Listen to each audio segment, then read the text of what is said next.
10 days until opening day. That's at least 2 more starts to figure out what in the world the Guardians are going to do with Triston McKenzie and who showcased their skills at the Guardians Spring Breakout game. Tanner Bibee, the Guardians, and you're listening to Locked On Guardians. You are Locked On Guardians, your daily podcast on the Cleveland Guardians. Part of the Locked On Podcast Network, your team every day. We all know that I love a good showcase as much as anybody. That's my big thing. I'm big on showcasing. This is Locked On Guardians. Thanks for tuning in. On today's episode, weekend updates from the Guardians spring training. We'll talk about the spring breakout game. Did Triston McKenzie throw too many strikes? We'll talk a little about the roster. All those good kinds of things. Before we get rolling on today's episode of Locked On Guardians, this episode is brought to you by Monarch Money. Take control of your finances with Monarch Money.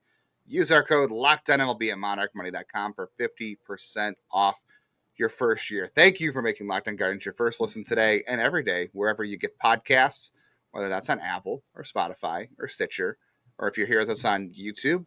Pocket Cast. Pocket Cast, Overcast. Is that a thing? Overcast? That's a weather term, right? It wasn't overcast, but it did snow here. Got a nice few inches. We had beautiful baseball weather out here on Friday, which means it'll be 37 degrees on the home opener in April. So that'll be great. I assume you'll get that snow we just had. So that's something for you all to look forward to back in Ohio. Don't wish that evil on me. Come on now.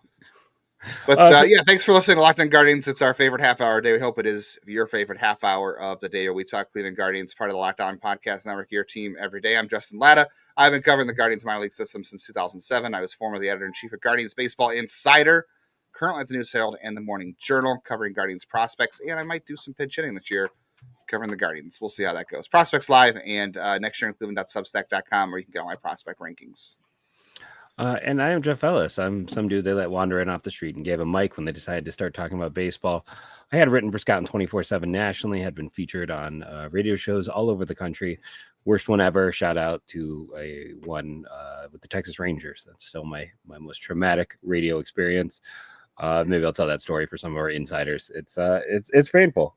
Not because of anything I did, just how badly prepared the hosts were. I've heard this story. It's a doozy. So yeah, maybe next time we do an insiders only meetup or virtual e-meet, whatever we're calling it, we can discuss that story. If you want to be part of that group, we had a good one February 1st. So we're long overdue for one for our insiders. I'm thinking next week before the season starts, we'll do a insiders chat again. So if you want to be part of that group, the link is on your screen. It's in your show description. Again, access to bonus content, prospect content, bonus shows, insider chats, all that kind of stuff is over there on the link. So make sure you sign up at joinsubtext.com/LockedOnGuardians. Have a good time talking to those folks every single day. We talked a lot about spring breakouts. I didn't do a live on Friday for spring breakout. I had some other stuff going on, but I did watch the game. I was chatting with some of our insiders about it on Friday night. Lots and lots of fun, that game. I'm so glad it was televised. Last year it wasn't televised, and I couldn't watch it last year anyway because I was at the MAC finals. Go Akron. Won again this year. Parker Messick, though, stole the show in that one for the Guardians. 3 innings, 5 strikeouts. By far, at least on the pitching side of things, ends up being the best pitcher in that game. So I think we have to, it's not a stock watch Wednesday for us yet, Jeff, but I don't know. I kind of feel like the stock on Parker Messick has been rising, and I think he showed it in this one. I think the command in the game that I saw was probably some of the best command he's ever had. I sometimes feel like Messick is a control over command guy, but I also get that same feeling with Austin Peterson, who I do have ranked next to each other. But the changeup was good. He was scraping like top 94. Like he came this close to hitting 95 in this game too. If he can sustain 92, 93, and he can hit 94, that fastball is going to play. I think it's not unreasonable to say like he might be the Guardians' second best pitching prospect. Well, okay. So Joey Cantillo still counts as a prospect. Yeah. And then we both agree Braylon Dowdy is probably the top pitching prospect in terms of overall ceiling. But I don't know. I think Parker Messick, if he's not number 2, he's at least number 3, even though I have him, I think 4. But I wouldn't be against anybody saying he's their second best pitching prospect. It's a hard debate. I mean, he's 4th on my list as well. it's definitely that Doughty, Peterson, Cantillo, Messick, and then I have Hartle are kind of the top 5 for me. But it's like that whole group. It's not a lot of separation with Oki and Michael Kennedy and it's a nice situation. A year ago at this time, the system looked barren. They have made a concerted effort to add a lot of pitching, and for Messick, it was a little bit of a coming out game. Like it's nice to see that velocity jump. I know Keith Law wrote a very glowing report on him, and Law has never been a Messick guy. So it was a really solid performance. It shows again. I know we're kind of glossing over Peterson, who did not have a stronger performance, but shows like why Messick and Peterson feel like solid rotation arms. Like there's a good chance that these guys are going to be at least back end, and I still think more than likely back end for both of them. But a year ago, this team would have killed for 4 number 5s. They were running out 6s and 7s and still made the postseason. I want to point out, in spite of that, a year ago. So it just gives you more depth, more options. And I would have sworn that Logan Allen was going to be a 4. He's looked good in the spring. Maybe he'll end up being one. But some of these guys, it just doesn't all come together in the final package. I'm not saying that to denigrate anyone. I was talking off air with Justin. I think part of the reason I love baseball is it is a game of mystery. Like, we can see all these parts and pieces and think like this guy should end up performing, and they don't, and other guys do. And with each of them, it's like they could outperform. And I know people are gonna be like, then what's the point? People hate it when I get on these flights of fancy, but it's more that I think baseball is fun because it is not as easy to nail down, and players can surprise you, and sometimes the pieces don't come together exactly right to find to excel, and sometimes they come together better than they should. And I think Messick, another thing we talked about off air is like I hate putting a lot of value in one game. Like that's just anathema to anything for me with the sport of baseball. But I understand for a lot of people it's like the one chance to really see him, and he looked great. So I understand it, even if I would never say yes, stock rising off of this game. Just I can't. It's one game. I can't. Yeah, I don't want to say the stock is rising after one game. I think this is like a build for Parker Messick. Like he was good last year. The only knocks for me on Parker Messick are because I think he's a relatively quote unquote, I don't want to say safe, but like because I view Peterson the same way too. But I don't want to say like safe arm because no pitching prospect's truly safe. But like the only knocks you can say on Parker Messick are okay, he's a little undersized. You worry about durability. The velocity isn't great. But I think his velocity, again, that's what I'm looking at here. That's why I'm saying this. I'm not saying this individual game is significant, but it gave us a chance to see him show velocity that he hasn't had before. Like I've seen Parker Messick in the past where he's been more like 89, 92 and hitting 94 on occasion. This was more like, again, 92, 93, 94. He was sustaining a different band of velocity now. That makes a difference for him because he does have a very deceptive arm angle. Like if Tugboat, who also pitched in this game, if Tugboat could throw 94, he'd be one of the best pitching prospects in baseball. He's not a top 100 guy for a reason, even though I know a lot of fans like him. And I'm not saying we're not against Tugboat by any means, but like if he could throw 94, he's in a whole different category of pitcher. He'd be the number one. Maybe the number one pitch, probably number 2 still, but he'd be at least you'd have to debate him for number one pitching prospect in the system. I can't put anybody above Doughty at this moment. But the other thing that's significant to me about this game for us outsiders, not guys who aren't getting the data every day. Like I can go to Parker Messick starts once a month at Akron or Lake County, but I'm not necessarily getting anything more than velocity or some other stats. But we're seeing things like whiffs on the slider. I mean, he had 14 whiffs in 3 innings. That's pretty impressive. It is. I will note, like, some of the hitters he faced for Seattle were like Colt Emerson, who is a fantastic prospect and had a great year last year, and he's rising on a lot of lists too. But he's also only a teenager, so like I like Josh Caron from Nebraska, right? But that's a guy freshly drafted. Like that's fresh meat, a swing and a miss guy. Yeah, Lazaro Montez, like he faced him, and Felon Celestine. So like some of these guys in these games, like look for Cleveland. Like Cleveland had Messick, but they also had Welvin Francisca and things like that. So you have guys with a lot of varying age ranges in this game. But so I'm not saying he dominated them because he's older, but that also is a factor here. But it was good to just see him blow like 94 by a couple of guys, and get the guys to chase. Like, he was in command. And the thing for me was he was getting guys to chase because he was locating. His stuff was moving. So I do think there's a nice probability there for him moving up in terms of like a number 4 starter. But yeah, we've kind of said the same things about Logan Allen before, for sure. The guy you were talking about, like guys who should be good and end up not being good. I'm trying to think if that's more who more falls into that category, because I was going to say like Matt Laporta or Cord Phelps, right? Like those are guys where you're like should be good, weren't good. I have to like make a matrix at some point of all those guys, but those are the 2 guys that come to mind for me on there. On the hit, we'll talk about the hitting side in just a second of this game. There's a couple of hitters that really stood out, and some things we'll point out about the hitters in this game that I thought were interesting and why I think they matter. So we'll come back and we will check on that. We'll talk about Triston McKenzie over the weekend, the Guardians' performance over the weekend, and why on earth the Guardians haven't named an opening day starter already. All that coming up.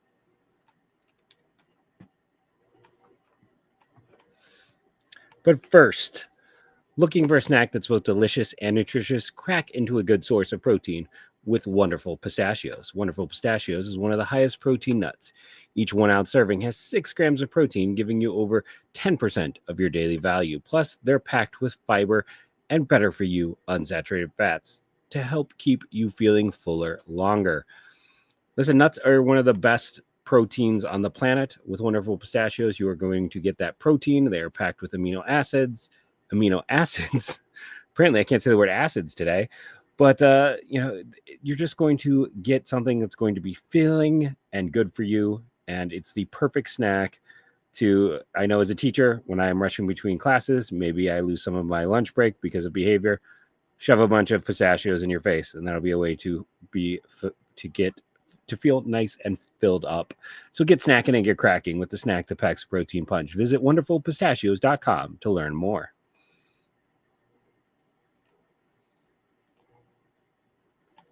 Thank you for making Locked On Guardians your first listen. We appreciate you guys being here with us today.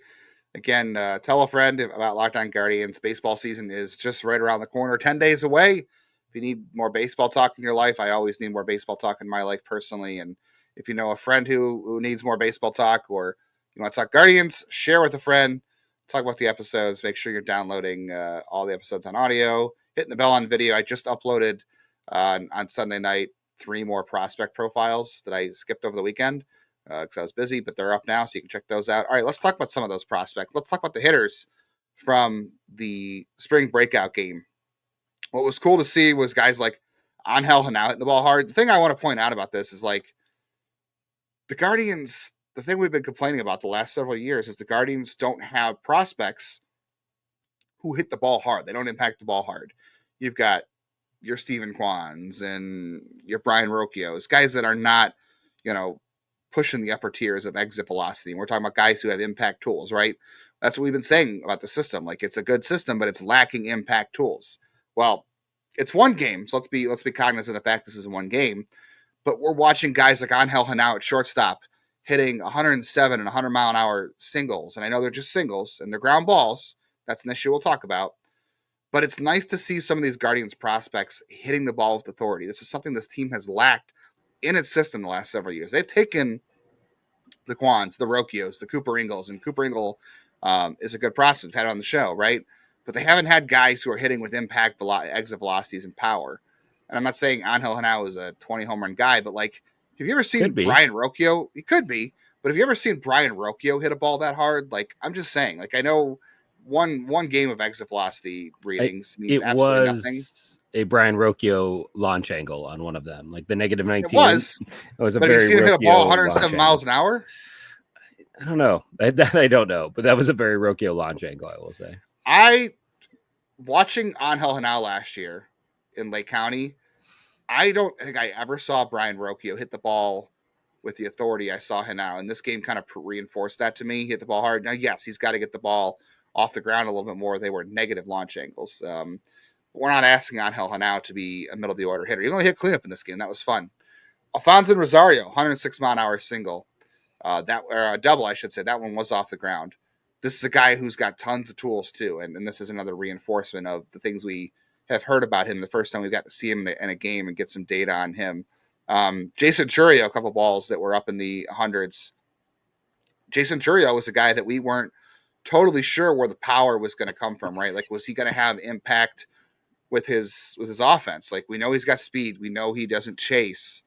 There's contact, but what's the contact quality? Because what did we talk about last week when we did our position player tools draft? We talked about hit tool and why exit velocity has to matter. It's great if you make all the contact in the world. Brian Rocchio doesn't strike out, right? That's great. There's a lot of guys out there that don't strike out. Ernie Clement, I love Ernie Clement, and this is not to denigrate him at all, but the guy never hit the ball hard. And I remember some people giving Ernie Clement like 60 and 70 hit tool grades. That's purely contact based. Yeah. You got to be able to impact the baseball. Otherwise, you're not going to run high BABIPs. You're not going to scare pitchers into staying away from your hot zones, all that kind of stuff. So, like, exit velocity does matter to a certain point, and we weren't really sure about Jason Churio's impact in the baseball. This is a guy who I think is I'm not saying, again, this is not a guy, I'm not saying he's going to be a 30 home run center fielder, but this is a guy, at least we're seeing some signs here where he's going to impact the baseball to go along with those contact skills and the ability to draw a walk. I'm just going to gloss over all the jokes that popped in my head when you talked about avoiding their hot zones. I'm just going to throw that out there. Put your best joke in the comments below. But no, I agree. The nice thing is they spent too much time going for high floors, low ceilings. And, that's what a lot of players in the system were. Unfortunately, a lot of those guys still didn't work out. Now others did, in fairness, but when you're looking at the grand scheme of it all, it is nice to have ceiling. And we just, go back to last year's trade deadline. Clemmy was about as risky of a pitcher as one could have taken in that draft class. And they used him to get Lane Thomas, who's a big part of, what they're doing this year. And, adding Rosario gave them another high ceiling prospect. And they drafted a ton of high school pitchers, which all of their trades last year were based around Bresnahan and Clemmy, who were recent high school guys, high ceiling. And lefties too, just adding to that ceiling because lefties are always more in demand. So I don't look at this necessarily as like, oh, everyone's trade bait. It's more like they have, for the first time in a while, a nice mix of, there's Messick and Peterson we talked about first half. That's more the low ceiling. That's the safety net guys. But then you've also got, and that's also, I'd argue, Doug Nikhazy, right? Like, who we haven't talked about at all, but we're going to get to. Kind of more that low ceiling guy. But then you've got the others, and it's nice that they have found a way to finally balance it. And we've seen them, I feel like, over the last 2 years really start to branch out. They were so kind of centrally focused on a few main ideas when they were drafting and acquiring talent. We've seen that expansion of what they're going for recently. Yeah, diversifying the portfolio, as it were. Having prospects that other teams want that you can agree on value on. Because you're not every team is not going to see your prospects the same way you do. We always talk about that. Like Tampa Bay, obviously, make a lot of trades. San Diego, they make a lot of trades. So these two teams see the similar prospects. There's similar value on prospects. But if you can diversify your prospect pool with guys who hit the ball hard or might have higher ceilings than just that number 5 college starter, you can find more trade partners for players that you might want to major league level, like Sean Murphy and Matt Olson that didn't work out in the past. I know some people were asking about Travis Bazzana. I did say on Thursday's episode that I thought he'd have a big game. He did not. He struggled. Guy likes the spotlight. I don't know. He started off really slow a year ago, and as excited as we are about some of these guys' performances in this game, also not going to jump over the moon for a lot of them. Bazzana, I will say, the first at bat of the game, he did miss a home run very, very briefly. It was a hard hit ball. I think he hit like 320 or 30 feet or something, and it was to left field. If he gets that ball out in front just a couple seconds sooner, or a second sooner, it's at least a double in the gap. So that was one, and he took a walk too, and actually looked okay. 320 base, on the nose. Was good. Yeah, so he was just a few feet away, and it was colder in Arizona Friday night. It was 55. It had rained, so the ball didn't carry like it normally does. But that's a hard transition. He's got to do is, and he's also got to hit the ball in front more. Yeah.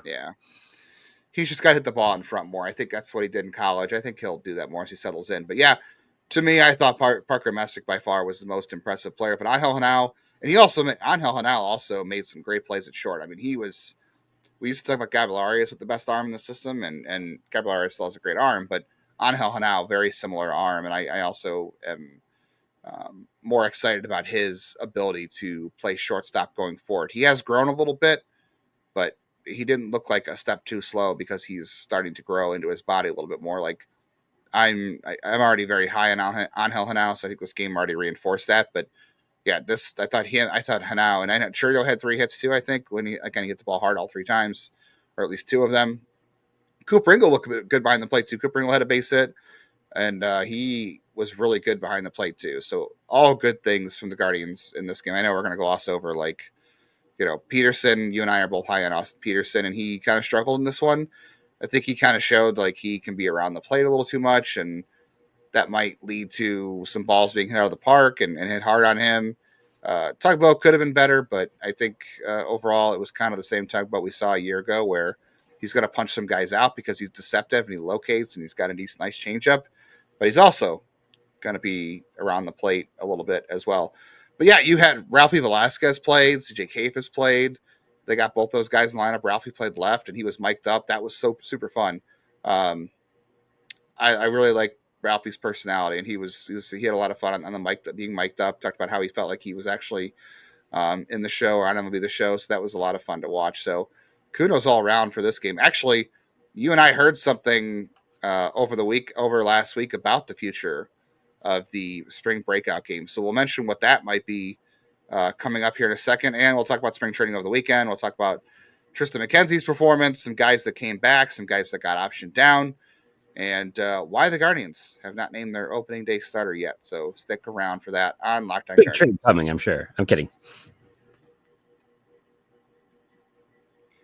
You ever wonder where all your money goes? Sometimes I definitely do. Spending can be a little bit crazy. I had a fantasy draft over the weekend, and we're spending fake money on stuff in that one, but we're also spending real money on the league, and we're spending money on food and drinks and all this other stuff. So you're always wondering where your money goes. Dining, online shopping, entertainment, all that stuff adds up, and it's easy to lose track. So Monarch Money can be your personal CFO. It gives you full visibility and control of your finances. And it's not just your everyday budgeting app. It is a complete financial command center, so you can track all your accounts, any investments you have, spending in one place. So stop managing your money and just start building your wealth. I know we can all attest to, if you have a partner, managing money, that's one of those things that always comes up in conversations. Where's the money going? What are we spending it on? How do we keep track of it together better? That is one of the best things that I think Monarch Money can offer. It is managing money with your partner, making it smooth, making those conversations a little bit easier, tracking shared personal accounts. You can set goals. You're on the same page. No stress, no fights. Take control of your finances with Monarch Money. Use code LOCKEDONLB at monarchmoney.com for 50% off your first year. It's monarchmoney.com. That's our code LOCKEDONMLB for half off your first year.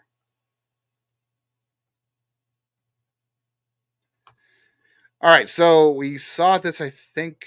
Do you have the source on this, Jeff? I think it was someone from our buddies at Prospects Live about the future of Spring Breakout. You're on mute, so you can't tell any of the listeners what it is. So that's great. You're just trying to hide it. Well, I was muting because you're on commercial there. It was in our Prospects Live chat, and it was someone who heard Jim Callis talking on the radio. They thought in the future this could turn into a tournament, and the winning team could get a PPI first round pick. Which I'd be all for that. It's genius for multiple reasons. One, you could have it go in mid-March. You can, ride the coattails of March Madness by having your own version of March Madness. Fans will actually care when it involves a bonus first-round pick. I think they should make it not a PPI pick, but a competitive balance pick. So whatever team gets it can trade it to make it even more interesting, make it a tradable asset. So if a team gets it, then they could also be something that they don't, it could be used then as multiple. Basically, I think whatever you can do to make the most exposure possible related to it is, so like if that pick gets traded later, then people have to discuss where it came from. Not that picks get traded all that often, but we did see more of it this offseason. It is slowly rising, those few picks you can trade. But yeah, I think it'd be a smart deal. I think there is nothing to lose and everything to gain. And unfortunately, it's probably going to be one of those things that we are now stuck in this world where it's going to be a contentious offseason, and any change like this is going to be kind of held back in terms of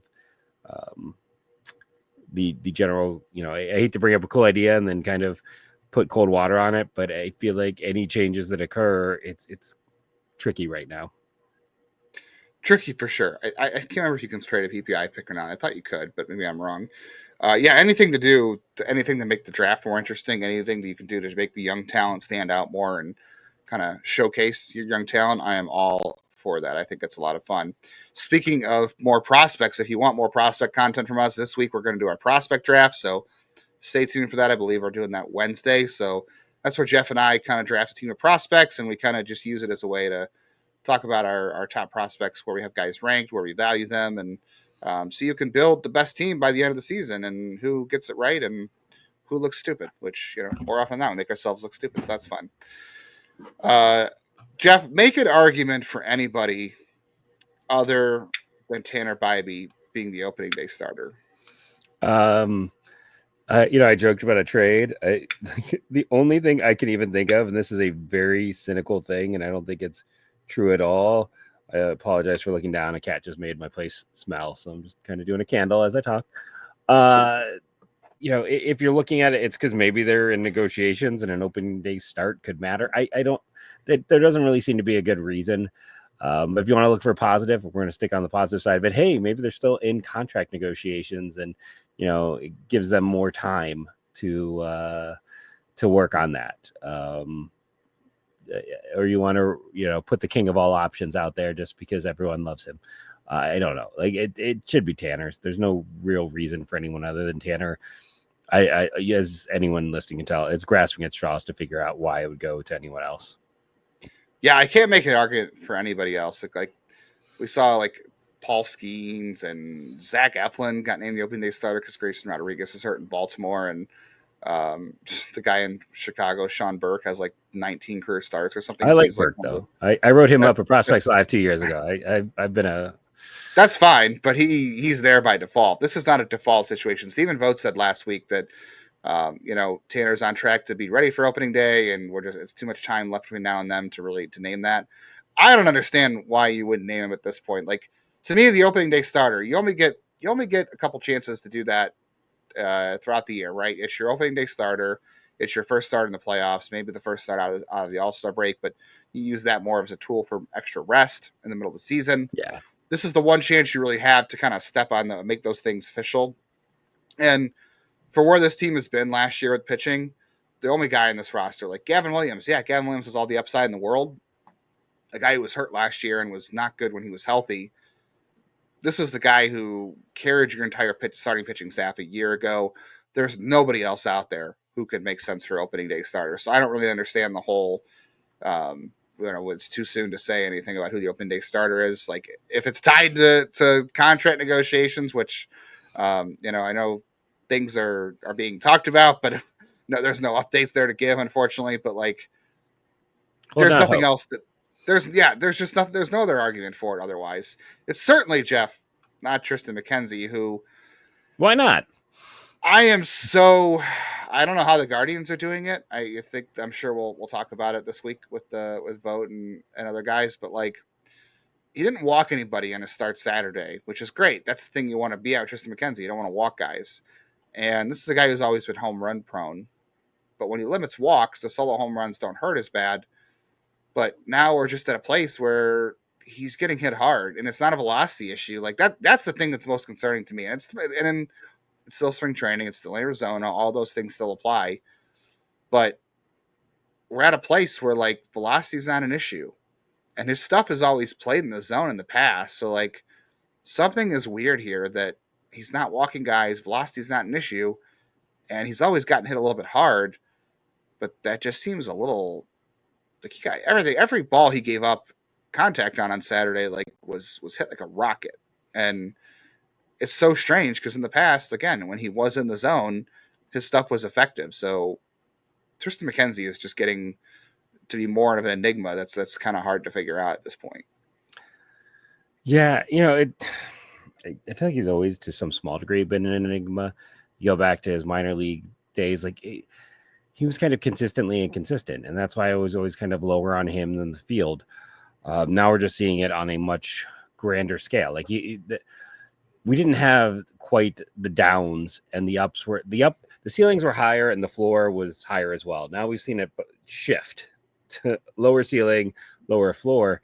And, I still think they have a plan, and they're going to, whatever the plan was when spring started, they're likely to go back to it, or keep going with it, because everything they've done so far this offseason has been very much, feels like things that were determined ahead of time. So I'll have to see, but yeah, it's not been good. Like, there's no way to sugarcoat it on any level. Like, McKenzie just looks like a shell of the guy he was. He looks like, and I don't want to throw out health stuff, because I don't think there's a whole ton of things you can point with it. He just looks like a guy who is, I don't know if it's confidence. I don't know. Sometimes some injuries you never come back the same from. Like, he might be that guy who that injury he's never going to be the same dude.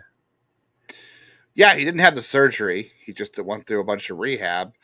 I don't know. Like, obviously, I don't think he would continue to pitch through the pain, and I don't think his team wouldn't let him.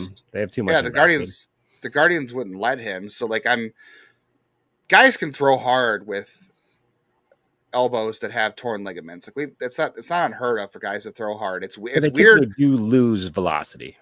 They do, and it would be weirder for McKenzie to be hurt, because this is a guy who, even when he was healthy, had a hard time sustaining harder velocity. It was always like 90, 92, 93, and then we'd see fluctuations where he'd hit 95. Yeah. That was when he was healthy. And now, if we're saying it would be weird to say he's hurt, because now he's sustaining 92, 93, 95 instead of dripping down to the 90s, 91s. The only thing I could really point at for McKenzie, and I saw this online, I was doing some research, and shout out to everydayer and insider David Yoder for kind of bringing this up. So if you're watching on YouTube, Pitch Profiler on Twitter has some of these great graphics out there, and talks about like arm angle and all those kind of things that go into grading a guy's stuff. I go back to like Corey Kluber, and no pitcher is exactly the same, but I go back to Corey Kluber. When he was really good, he had a high arm slot. And as he got hurt or started to decline a little bit, when you saw the stuff start to go down a little bit after like 2016, the arm angle started to drop. And sometimes that's a sign of an injury. For Triston McKenzie, actually, the arm angle is going up. You're looking on YouTube right now. The average arm angle for him on his last start against the Cubs, not the Royal start, was 49 degrees. If you are watching on YouTube again, if you look at the graphic, the arm angle in 2022 overall was actually 52. It's gotten higher since then. So I think the Guardians are actually working on it with McKenzie to bring it down a little bit. The fastball is always a little bit higher. Your off-speed stuff's going to be a little bit from a lower arm slot, just naturally how it goes. And if you look at the graphic from Pitch Profiler, you can see that the arm angle on pitches like the curveball and the slider were just a little bit lower, 44 and 48. So it obviously didn't garner results against the Cubs or the Royals on Saturday. So I don't know what to make of it. I think the real question now is like, I don't know. I personally, for me, this is where my gut's at. This is what I would do. This is why, we're paid to talk about the Guardians and not paid to run the Guardians. But I still think I'm rolling into the season with Triston McKenzie and trying to get whatever I can out of him and fix him, because I still think the best version of this rotation, the best outcome for this team, still features Triston McKenzie as a starter in this rotation. And I'm not saying just doing that just because he's a high pick and they've invested a lot of time in him. He doesn't make a lot of money. And No. This coaching staff specifically doesn't have a lot invested in. The front office might, but the coaching staff doesn't. But I still think, for depth purposes and for the overall ceiling of the season, I still think the best version of this Guardians team, Triston McKenzie, is a part of it. So I would roll with him on opening day and see how long you can go and work on things. Because the rotation, think about it, it should be better, right? Tanner's going to be Tanner. Hard to be worse. We feel good about Gavin. Luis Ortiz, we'll see. Ben Lively's Ben Lively, the king of options. So, like, rotation for the floor for the rotation should be a little better. I think this season you can afford to try to work through Triston McKenzie for a little bit until he just doesn't let it happen anymore. So I would still roll into the year with him as a fifth starter. And honestly, like, this front office in some respects doesn't actually have a lot left to invest in him, because thanks to the injuries and ineffectiveness, they've actually burned a lot of his service time. Like, he has not been a great return on investment in general at this point in time, but he's, set up for 3 years, counting this year. So he has 3 years left. And if he is good, they would likely be 2 years in a trade. Let's be honest. If he was the guy who was that dark horse Cy Young candidate like he was, and I think it was in Zach's article, it talked about how close they were with an extension with him, and I can't imagine what it feels like to be McKenzie right now, and the money lost in that, because he's only making 1.9 million because of the issues a year ago. Like, that's what 99 made last year, just to give you a comparison point. So I agree with you. I think McKenzie, I still am all for rolling with him, because if you can.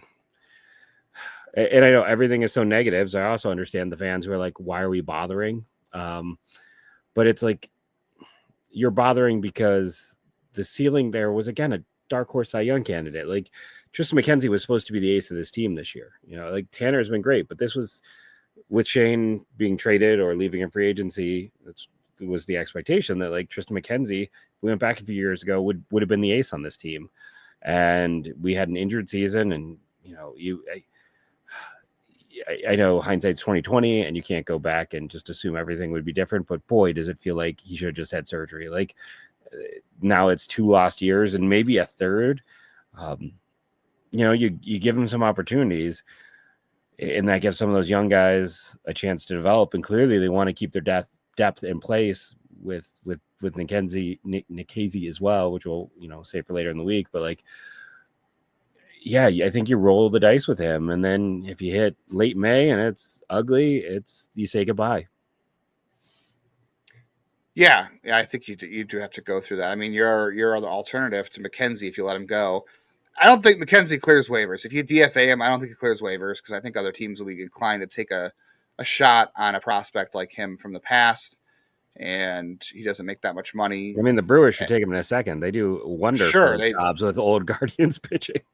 And then your alternatives for his spot, your alternatives for his spot are either Cantillo or Logan Allen, and Allen's had a good spring. Cantillo has been up and down too. So I don't know. I think I'd rather just burn through the options, because I still think, again, Triston McKenzie, the good version, which is maybe hard to see at times, is still part of the best version of this team this year. All right, we'll get out of here on this note today. Andrew Walters also pitched over the weekend. He looked pretty good in terms of health. He was, battling some shoulder stiffness. He was back. He pitched pretty decently. He, finished his outing. He threw 98. So I think all things are good there.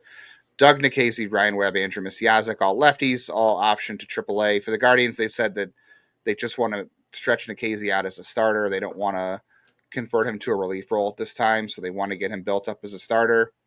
So that's why he didn't make the opening day bullpen, despite the fact that Eric Sabrowski will not.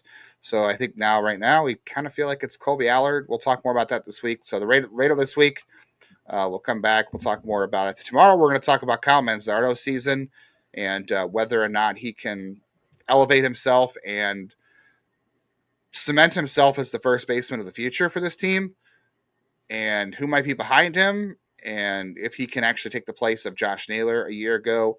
We'll do our prospect draft on Wednesday as well, and then later in the week, we will also talk about roster projection 3.0, a week away from opening day. We'll talk about the Guardians roster. Quick shout out to everydayers. Our community spotlight leaders on Facebook are John Fagan, Anthony, Matt, Ingle, the K Left Heat 13, and Jack Powers. Again, thank you all. Remember, rate and review. Do all those little things you can to help the show grow and continue to excel. Hopefully you feel that way. But thank you all for joining us. Leave an iTunes review. And for your question of the day, what is the name of your favorite pet? And go Guardians, go.